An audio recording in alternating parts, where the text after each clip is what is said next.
questions that confuse you when they're already confused? I am the one that raises the whip to your already racing heart. I am the tightening of your chest, the snowballing worries that feel like they might become an avalanche and just There, in an instant. my friend, I am the obsessive. And compulsive. I'm the voice in other one. It's always question, question, question. Everything you do, everything you think. And I am every single staring eye that watches you. And every one of those places. That you try so desperately to avoid. So, now that we have become acquainted, what are you going to do about it?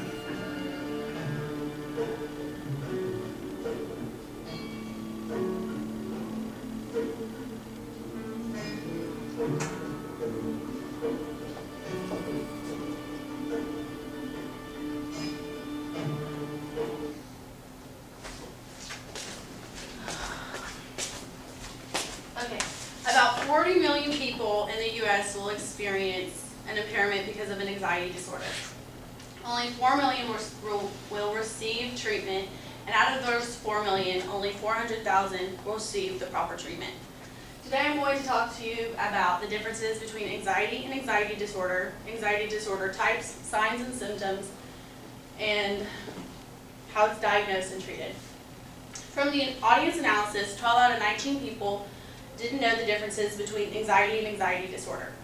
Anxiety is a feeling of worry, nervousness, or unease, typically about an event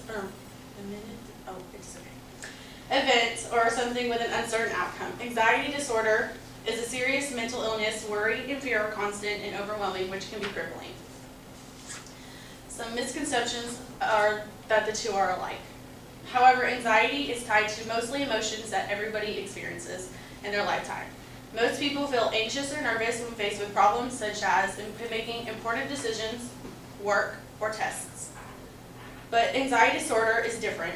It can cause such distress that it interferes with a person's ability to lead a normal life, mentally and physically. This condition is an actual problem compared to anxiety, which you can overcome.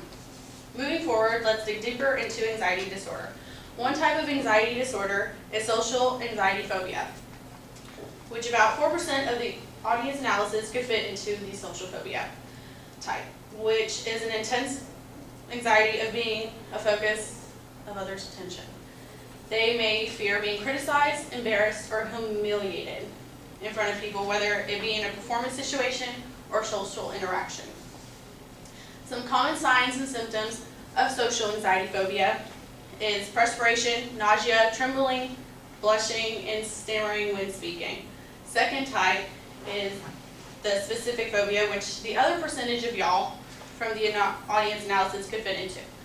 Specific phobia is a concerted fear of certain situations, activities, animals, or objects.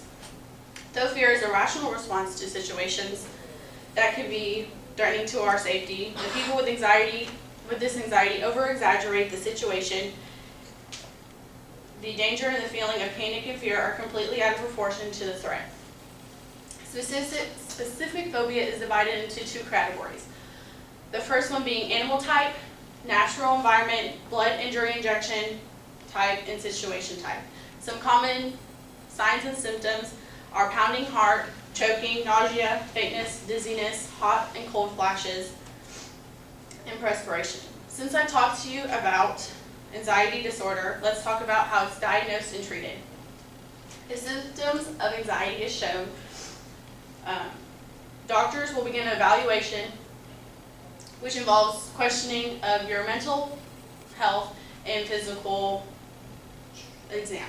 If no physical illness is found, the doctor will recommend you to a psychologist or another mental professional who is trying to diagnose the treat mental illnesses. When being treated, there are two major treatments.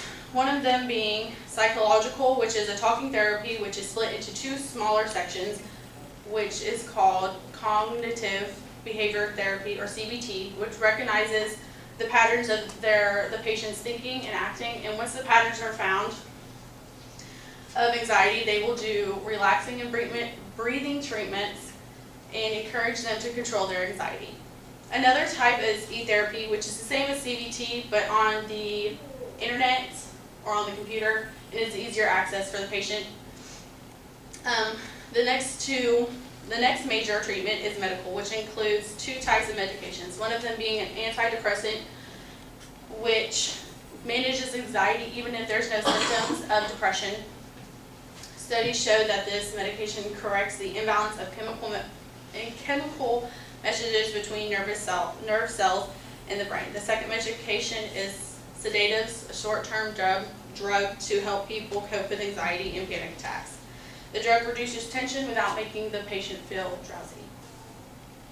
You can treat anxiety disorder, but you can't fully get rid of the disorder, but you can work on controlling it, even though you try to avoid the feelings of anxiety.